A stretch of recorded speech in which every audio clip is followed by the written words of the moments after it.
It's the first show of 2026 for 100% Canucks. John Shannon, Landon Ferraro. I slept well last night, Landon. How did you? I've been better. We had it was probably about Was it too much partying still? What? Oh yeah, totally. That's exactly what was going on. I wish that was it. No, we had my 2-year-old ended up coming into our bed at 1 o'clock, 1:30, and I don't know. It's probably 2:30 by this point, and all of a sudden, I'm sleeping, but I just drop the slats on my side fell through, but my wife and kid are still sleeping, and I'm like, if I like, there's no way I can fix this without waking everyone up. So I'm like, I'm just gonna stay in it. I took this just now because I just rolled out of bed. Like my head was below my feet. Oh. Now, let me ask you this. Did your wife appreciate you not disturbing her? I think she did, but then the fact that she took him and let me sleep for 45 minutes, I think instantly wiped out any good points I just earned. So there you go. You had 45 more minutes than me. Yeah, pretty much. Well, that's not a great way to start 2026. No, but I'm now going to be supporting the chiropractors early in the new year as I have to go there. My back's all over the place right now. Oh my gosh. That's not good. That's not good. Hey, so today on the show, you and I had a chance to talk to Liam Ogrren yesterday about his arrival in Vancouver, about his background, about his journey to get to become a regular, fingers crossed, with the Canucks and in the NHL. What's your impression of his game so far since he's come over from Minnesota? I think he's done really well, especially with how, like, it was such a big trade, and you kind of forget that because so much of the focus was on Boyum and Rossi and the first round pick even, and then it's like, oh yeah, and then this Liam Ogrren as well. You forget that he's only 21. He's just about to turn 22. He was a first rounder, 19th overall. Like, just because he didn't pop instantly, like, he's still a really good player, and I think we've seen that since he's come over. He's not flashy, but he's a straight lines, hardworking, like, he forechecks well. He's got a good shot. I think he's one of those guys that, as he figures out, like, his body, meaning like he's got speed and he's big and strong, when he can really put those together, his game's going to keep getting better, right? Like, he's a heavy player. I think he's done really well. When was the first time you got traded or changed teams as a pro? As a pro, was waivers when I went from Detroit to Boston in 2015. Okay, so the question is how quickly do you how quickly do you adapt to a new environment? It got a lot quicker after that, like the next times, because what I'm trying to do is put it in frame of reference. This one took me a while. Like, that first one took me a while. I had been in Detroit's system, drafted for a couple of years before I turned pro. Then I had played 4 full years in the system and up and down. Like, it felt like home. For Öhgren, he was drafted in 2022. This is his second full year over. I think it would still take him a little bit because it's just such a shock. Mine, I got put on waivers. I had 24 hours to kind of digest what was going to happen. His was, he picked up his phone and he was on a different team. So the shock value, I think, would be there. But it's also, when you're young, it's an opportunity, and that's what makes you accept it really, a lot faster, is that, yeah, I would have loved to be a Detroit Red Wing and keep going that way, but I just wanted to play in the league anywhere.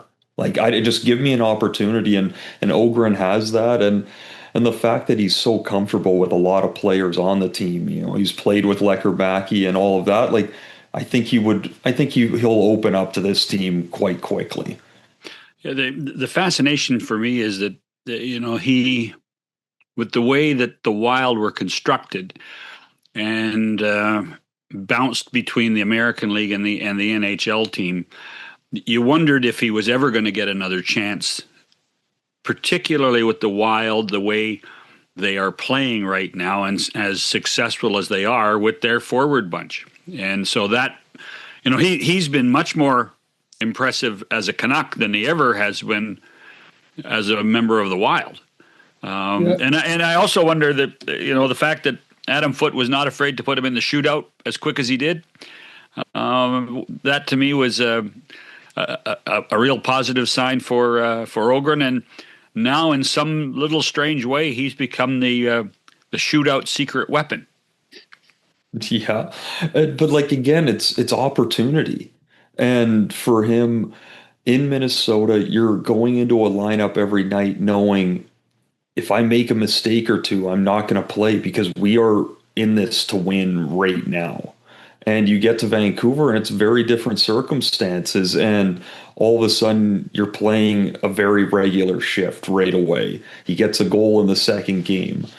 So like he's starting to build but you don't have to worry about if I make a mistake, am I going to get another shift? Like obviously he's going to get talked to and you can't just be throwing the puck around, but like there's opportunity because they don't need to win this second. And so it would be nice if they did. It would be very nice if they could mix them in here and there. But, like, again, it's all about the young guys getting better every night that they play. And whether that's in a loss or in a victory, it's about those guys finding their game more and more. And we're seeing that with a Karlsson, with an Öhgren. Hopefully when Rossi gets back here, he'll keep finding his stride here in Vancouver, but it's fun to see all of that. Well, we spent some time with Liam Ogrren yesterday after practice, and I think you'll be impressed with how open, honest, frank, and passionate about the game of hockey that he is. Landon and John talking with Liam Ogrren on this edition of 100% Canucks. I won't keep you long. Darren Millard with a tip for everyone who loves great hockey podcasts like this one. John Shannon and I host the OG of 100% Hockey, coming your way multiple times a week. The guest list is the best you will find. Multiple shows a week ensures you won't miss out on any news, and we dig even deeper into the biggest stories around the NHL. Most of our guests are also friends, so I promise there'll be more conversation beyond the X's and the O's. John really does get bored with that after a while. So join us for 100% Hockey. The name says it all. Subscribe now while you enjoy thinking about it, and enjoy. Welcome back to 100% Canucks. John Shannon, Landon Ferraro, joined by Liam Ogrren. Happy New Year, Liam.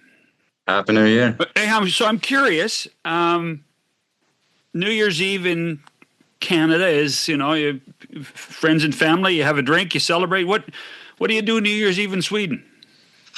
Same thing, I guess.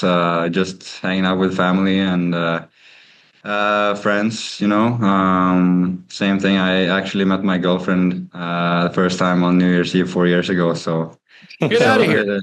Yeah, we celebrated a little bit last night, so it was fun. So I mean, that's the best story yet. Yeah. And she's with you in Vancouver now? She is, yeah. Awesome. Are you, like in Sweden, are you guys as big with fireworks as they are in Germany on New Year's? Oh, yeah. I could not believe it. I know, it's crazy. It's pretty cool, actually, yeah. Yeah.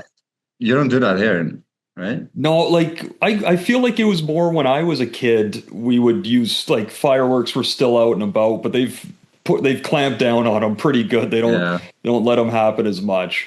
No, fireworks is a summer thing here.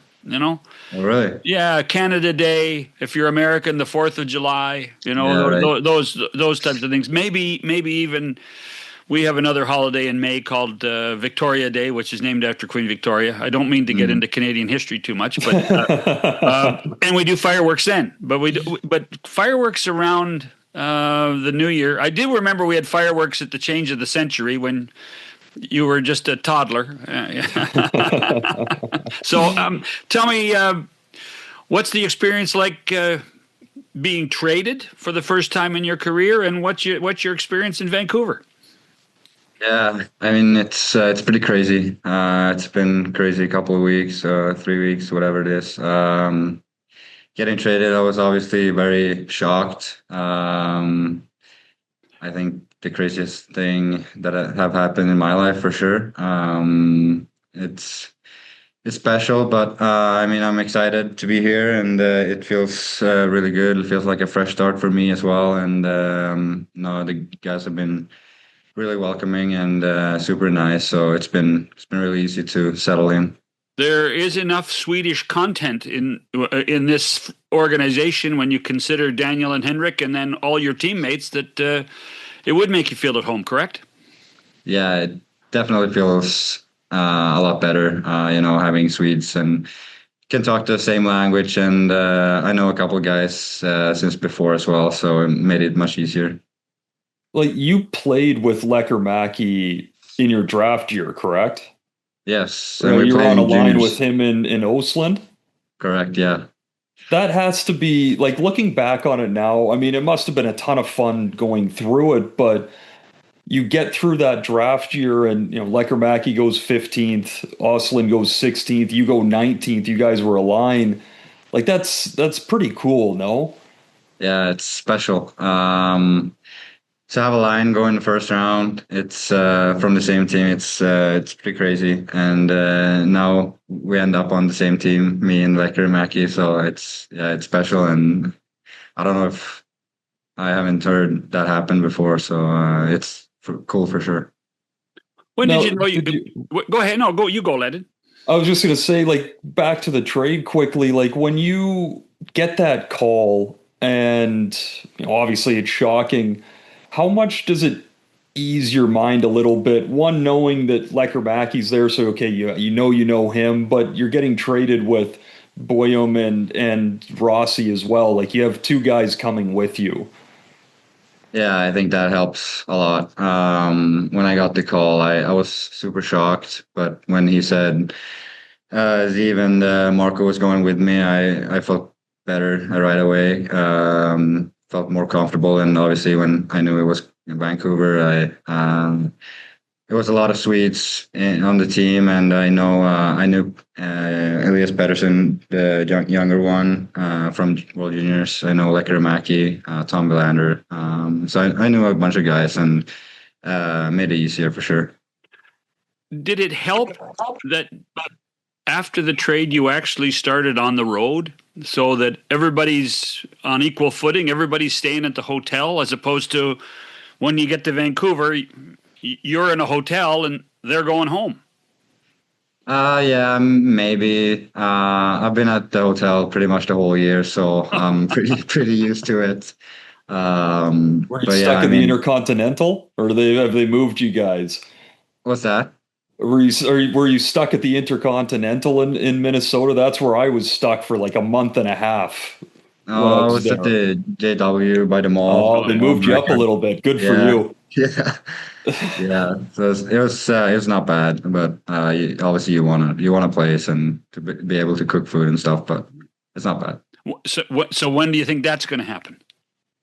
I don't know. I just have to keep playing good and show them I belong here.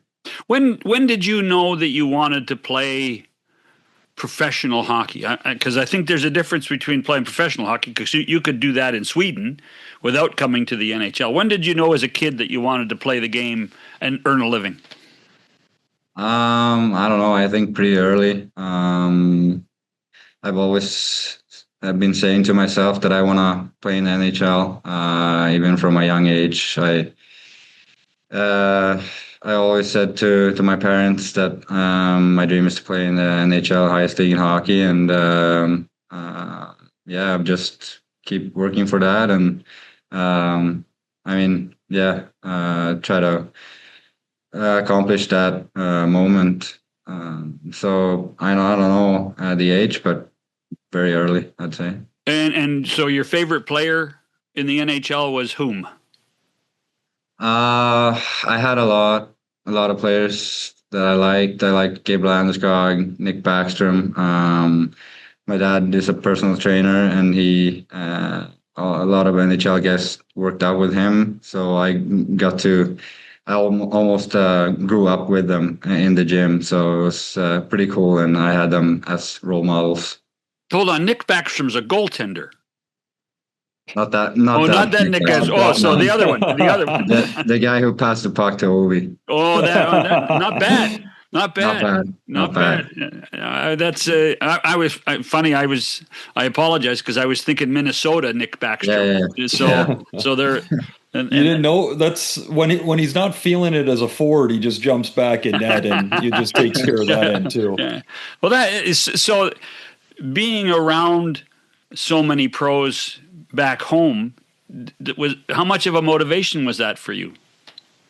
Yeah, it was a motivation for sure. I grew up with them in the gym. I saw them how they compete and how good personalities they have outside. So it was inspiring for sure. I mean, it was kind of normal for me. You know what I mean? It was my everyday go to the gym and watch those guys work out and all that stuff during the summer. So it was pretty cool. And but yeah, I took a lot from them, the work ethic, and especially how at the same time they're superstars, but they're so humble and good people. Like last season was your first full year over in North America, and you played 40 games in the American League and had 37 points. Like you seemed to fit in really quickly there, and you play another 24 in Minnesota and have 5 points. Like say another like a really good start of getting your first taste in the NHL. When you got back home and you're with those other NHL guys and you're training, like what did this past summer look like for you, knowing that you're pushing to be in the NHL full time? Yeah, I worked really hard the past summer, both on the ice and off the ice. Try to work on my speed, my strength, upper body, especially to get stronger and be able to win puck battles in the NHL. I think that's one of the most important piece up here to win battles and be able to have the puck a lot. So yeah, worked a lot on my speed, my strength, my upper body strength, and all that, and just try to do everything I could to get better and make the team out of camp. So you end up accomplishing that goal, and you make the team out of camp, and you play 18 games for Minnesota before that trade happens, and you go pointless. And, like I actually had seen a decent number of your guys' games just by, watching a lot of hockey, and like you had some good chances and like you could see your game was there, but you go 18 games. How hard was that for you mentally? And just like, doesn't matter who you are, you want to see the puck go in the net eventually. Yeah, for sure.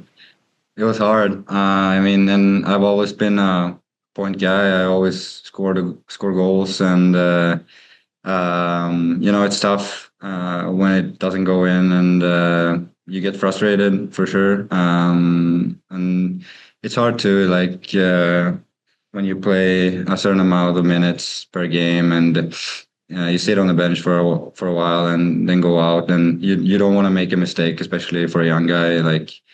You just, yeah, when you get the ice time, you just want to do the right thing, and you think about that, and then you think about the points and all that stuff. It's at the end, it's too much thoughts, and I think just now after the trade, I feel like I got a new fresh start. I can show who I really am, and I think I've done that these first few games, and just have to keep building now and keep this up.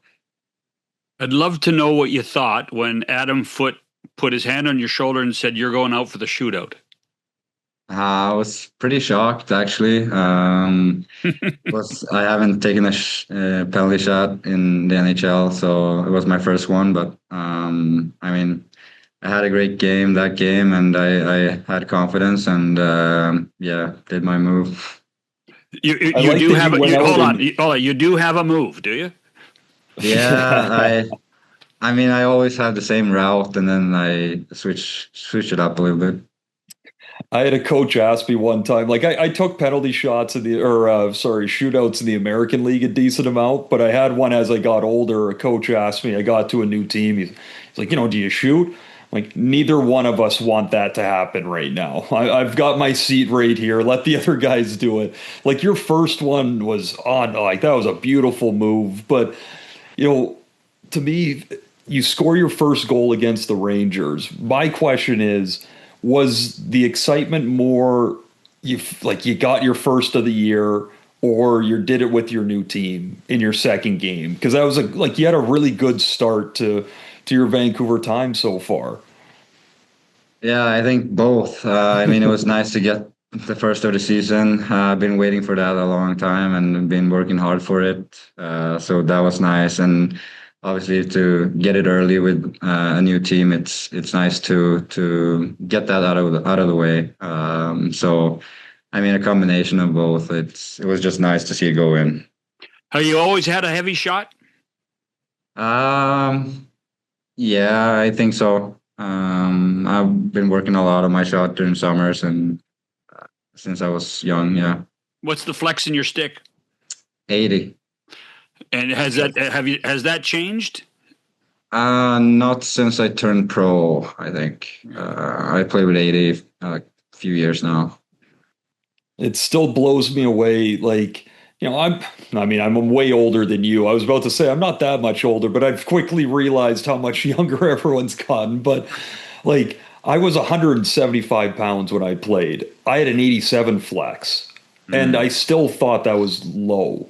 Right now, like, you're massive compared to me, and like all you guys use such low flexes, but like how quick your releases are, it's so fun to watch. But the thing that I enjoyed watching, especially in your first couple games, because I'd only seen you really with Minnesota in the few games that I'd seen, is like your forechecking ability and your assist on, I think it was Sassone's goal early in the game. You got it on a good forecheck with Carlson, and to see that come in, like, for you, in your eyes, what is your perfect game? Like, when you're feeling great and things are bouncing your way, what does that look like? I try to play with a lot of speed. I use my skating and, like you said, my forecheck. I think when I play my best game, I win pucks up high in offensive zone, and try to play a little physical. And just I feel good when I win puck battles. And dish it to the guys or have a few shots on goal, and just play hard, just use my skating, my strength, and my shot. That's how I try to play. So you got drafted in 22 in the first round. At 18 years old, what was your expectation? How quickly were you supposed to get to North America and be in the NHL? I don't know. I don't think it was a rush for me. I knew right away that I was going back to Sweden after the draft to play at least one more year there. And we unfortunately lost the finals in the Allsvenskan. You had a pretty good playoff, though, didn't you? Yeah, it was pretty good. Yeah, and we lost Game 7 in the final, so it was a tough one. But and then we decided that I wanted to take the next step and go up and play SHL, the highest league in Sweden.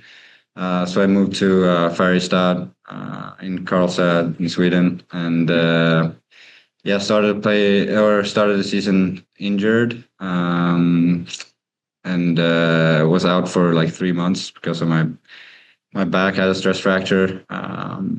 But came back for a little before World Juniors, play World Juniors at home. It was unreal.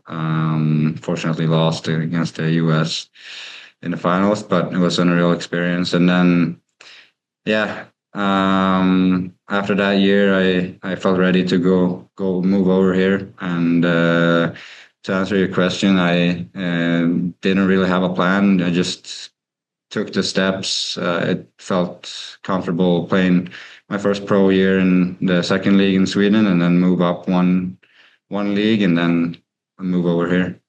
You know, Landon was talking about your first full year. So if you do the math, you played 65 games in North America. You will, in an NHL season, play 82 regular season games. Is that the biggest challenge between playing pro hockey in Europe versus pro hockey here, is just the amount of games that you play and how you have to manage your body and your mind? Yeah, it could be. But I mean, I think in my draft year, I had a lot of games. I don't know exactly how many, but I played J20. I played with the men's club. I played a lot of national team games, and I played junior 18s in the playoffs with Öhgren and the playoffs. So I played a lot of games that year. I don't know exactly how many, but it was a lot. So I don't know. It's of course a challenge to go from like 50 games like we play in Sweden to 82, but I felt good last year when I played 65 or whatever it was, and I was healthy the whole year. I was able to, where I was available for every game. It was just that they sent me up and down, and I missed a few games here and there. But yeah, I think I'm physically ready to play a full NHL season. And then there's the travel. I was about to say the travel is probably the biggest one, no? Yeah, it's a lot. But I mean, we travel a lot with bus in Sweden too. Yeah. So pretty used to that. We had some long bus rides back there. So I mean, it's pretty nice to fly everywhere. Did you guys have the double-decker bus? We did, like the 2-level? Yeah. I'd never seen that before. You know, in the American League, they just put you in that one tube and you just go to the next city. I felt like I was getting into just a luxury when I got over to Germany. I'm like, oh, this is kind of fun. You don't even have to see the coaches. They're jammed in underneath. Yeah, it's pretty nice, yeah. I did quick math, by the way, which I wouldn't trust, but I think it was 73 games in your draft year. Okay, yeah. But that's some pretty good travel, too, as you're bouncing around to different tournaments and stuff. So it's good. But, you know, like it's been, you know, call it 3 weeks since you've been in Vancouver now. From, you know, I imagine the coaching staff kind of left you alone when you first got there. Like, just play and we'll figure things out as we go. What's the communication been like? And what's something, you know, early in your time that is you can see like this is something they really want to work on with me? I think they like when I play my game. I think they like my speed, my and my forecheck ability and all that stuff. I think I just have to continue with that.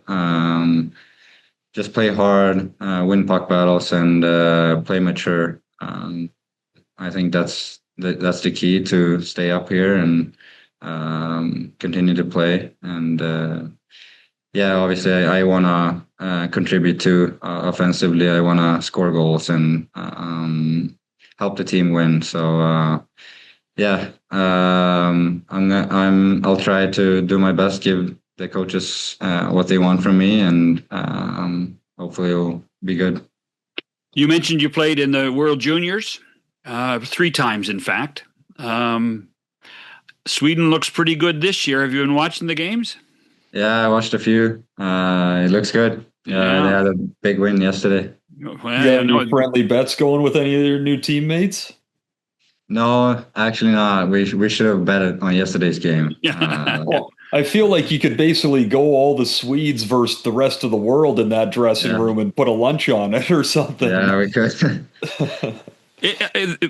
World Junior Championships are huge in our country, in Canada. They're not so big in the United States, although they're trying to make it big. Are they big in Sweden? Yeah, it's big. It's like a tradition.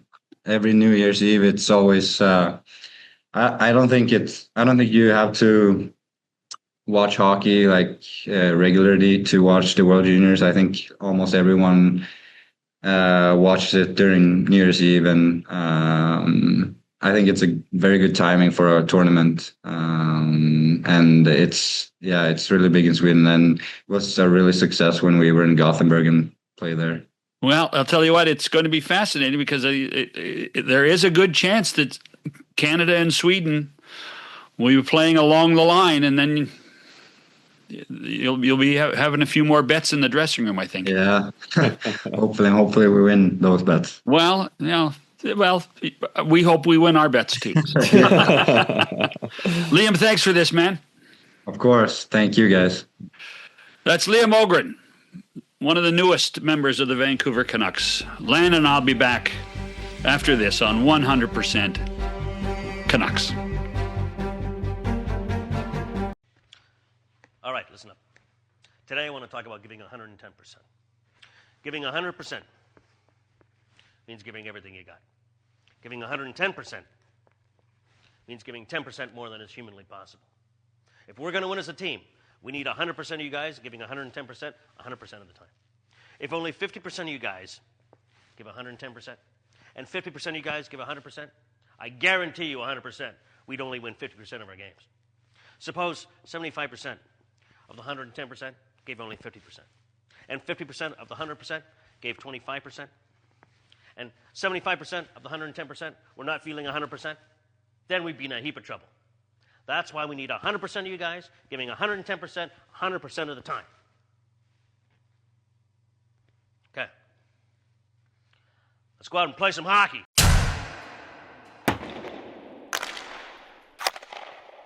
So the Canucks weekend is Seattle Friday, Boston Saturday before they go on another Eastern swing. I mean, when the Canucks joined the National Hockey League in 1970, I'm going to date myself. They were in the Eastern Conference. They actually played in the Eastern Conference. Buffalo and Vancouver came in at the same time, and they put both of those teams in the Eastern Conference, which was, I mean, when you think about it, how silly is that?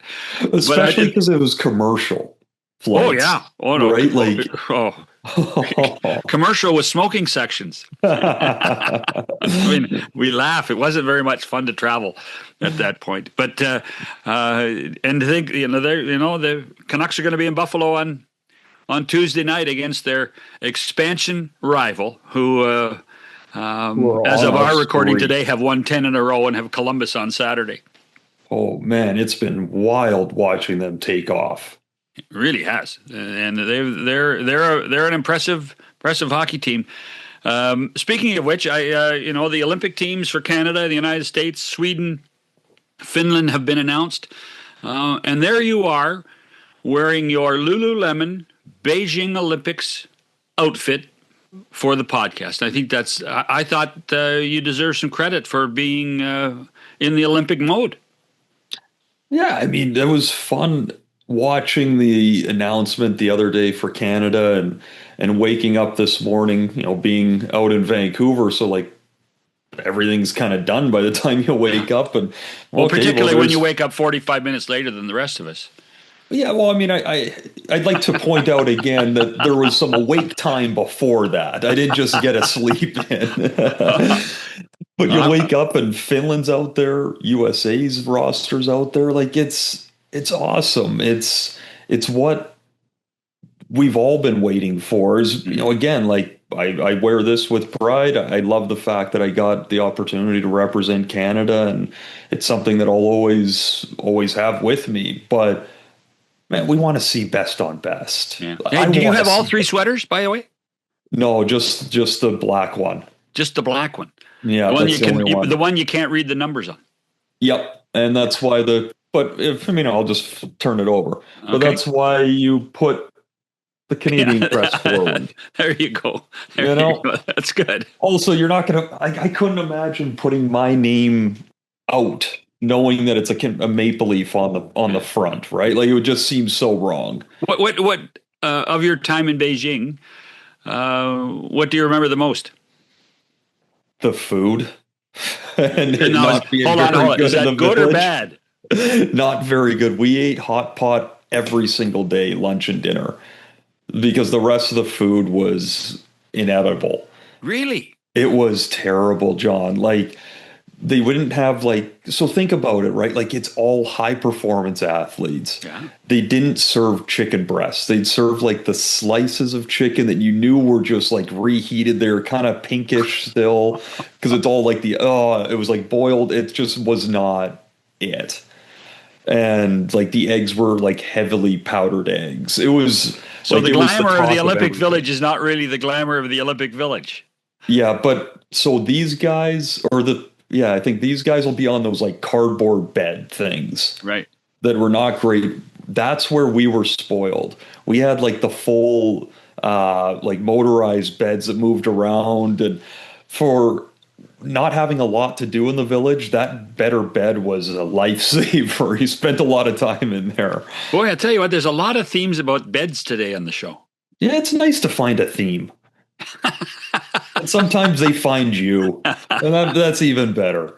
Oh, that's great. I tell you what, the Beijing Olympic. Did you meet a lot of non-hockey athletes, or were the COVID rules so tight that you couldn't talk to them?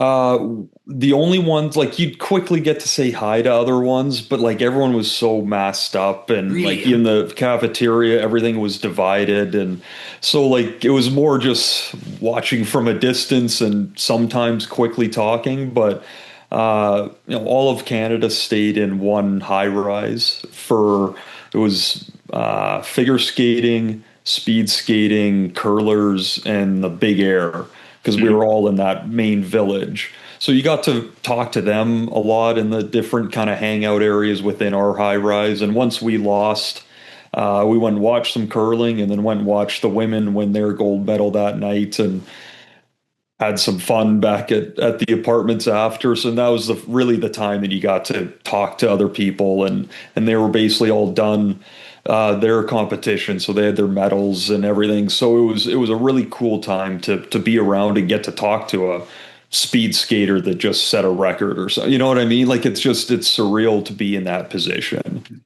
Tickets weren't a problem. Nope. It was. But tickets weren't a problem, but they were hard to come by to be able to get into. Well, because they didn't have all the extra kind of support built up because there was no fans. Right.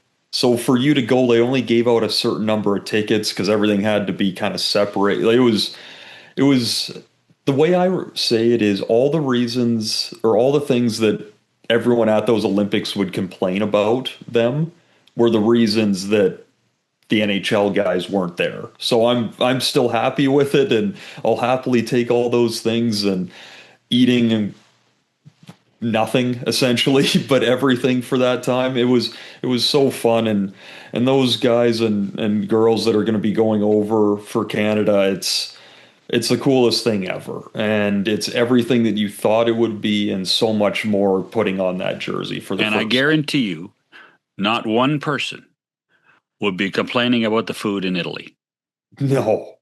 They could botch that 12 different ways and it would still be a million times better food-wise. The Italians, they'll get that. The rink might not be perfect, but the food will be great. Well, it'll be fascinating to see. It'll be fascinating to see who in the end, with the 25 man and women teams picked, if injuries come into play, for particularly for the men's team. Now that Horvat's is hurt, you have to wonder how severe. The American team, a little controversy. I found it fascinating that Canada won the Four Nations face-off and made more roster changes than the Americans did. Yeah. But interesting. It's the fallout from the two teams and who's there and who's not there is a good one to debate for the next 35 days as we prepare for the Olympic Winter Games. By the way, if you want to talk more about that, on our sister podcast, 100% Hockey, the last two podcasts, Cuthbert and Hitchcock on the Canadian team, and Mike Harrington and Mike Zeisberger on the American team, plus how great the Buffalo Sabres have been as they prepare to welcome the Canucks on Tuesday night in Buffalo. Have a good weekend, Landon. Yeah, you as well.